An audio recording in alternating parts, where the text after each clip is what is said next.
So even before President Trump's address tonight, his administration has been making a case that there is a crisis on the southern border, a national security and a humanitarian crisis. Vice President Mike Pence spoke to reporters yesterday alongside Homeland Security Secretary Kirstjen Nielsen. She said the crisis is getting worse. NewsHour's Amna Nawaz is here with a look at the facts. Amna, you've been looking at this in depth.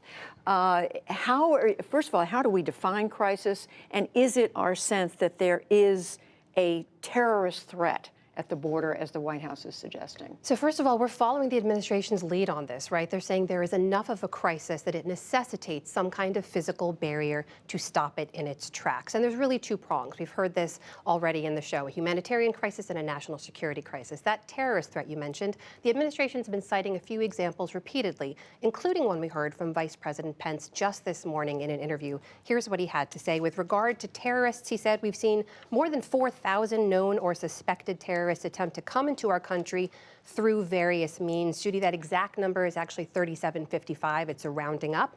That group that we know of, those are people with a direct link to terrorism. But to associate it with the southern border is very, very misleading. We know the vast majority of those people who've been apprehended come in through airports. And so that it's a misleading claim we've heard the government say again and again. And in fact, we have government's own numbers in this case that looked at the terrorist threat on the southern border. This is from a State Department report in 2017. They said there are no known international terrorist organizations operating in Mexico, no credible info that any member of a terrorist group has traveled through Mexico to gain access to the U.S. So that was 2017. But Judy, even in this year, it's now been reported in the first half of 2018, there are believed to be 6 known or suspected terrorists who entered the country. None of them from our south. Yes. The number 6. That's right. So, but even apart from this, you hear the administration making the argument there are dangerous people coming across. Whom are they? Could they be referring to? So there's 2 other numbers we've heard repeated again and again, and we dug into them to figure out who are these groups they're talking about. In a briefing yesterday, Homeland Security Secretary Nielsen cited these numbers. She cited a group of special interest aliens, 3,000 of them, she said, who were encountered on the southern border last year. In addition, 17,000 convicted criminals who were stopped at the southern border last year. Let's just take those piece by piece for a second. The special interest aliens, all those are a group of people who come from different countries that may require a second look, either because of the nature of terrorism or threats in their home country or because of their travel patterns. Those are not suspected terrorists. The Libertarian Cato Institute actually looked at the group in depth. They did a huge comprehensive study, and they found from 1975 to 2017 that those groups from special interest aliens, there were 7 of them in all of those years who entered illegally, who were convicted of planning a terrorist attack. None of them actually successfully carried out the attack, and none of them, Judy, actually entered on the southern border. Most of them actually came in from our northern border. The 17,000 criminal convictions, what we can say about that is I went to a DHS source and said, what are those convictions? They don't have a breakdown, but they did say many of those convictions were for previous illegal entries. Huh. But northern border, Canada. Northern border are those 7 ones over from 1975 to 2017. So setting that aside, aside the national security threat, the other argument the administration is making is there's a humanitarian crisis at the border. What do we know about that? There's absolutely a humanitarian crisis.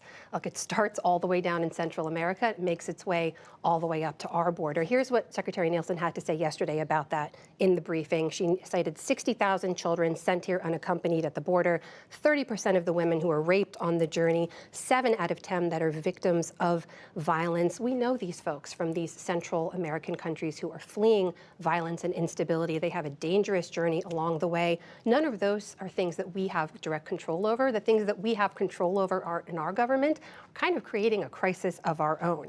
We know that volume is not the problem. Historically, border crossings are at an all-time low. If you take a look at border apprehensions over the years, over the last 20 years, that's an 81% decline. Volume is not the issue. We have handled many, many more people, many hundreds of thousands more people a month. The difference is demographics. We now have more families, meaning parents and guardians with children, coming to our borders. Take a look at those numbers. Those have been going up over the last 5 years. It's a 400% increase.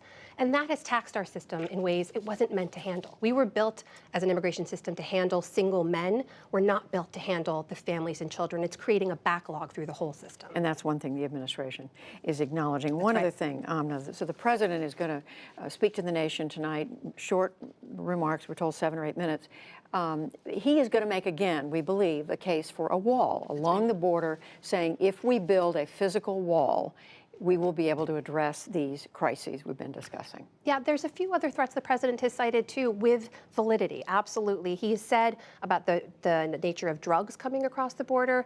On Friday, he said drugs are pouring into this country. They don't go through the ports of entry. When they do, they sometimes get caught. We know that there's illicit narcotics trafficking flowing back and forth. We know it's a problem, and the violence that comes with it too. Statistically, those illicit drugs come through legal ports of entry. A wall wouldn't really do much to stop it.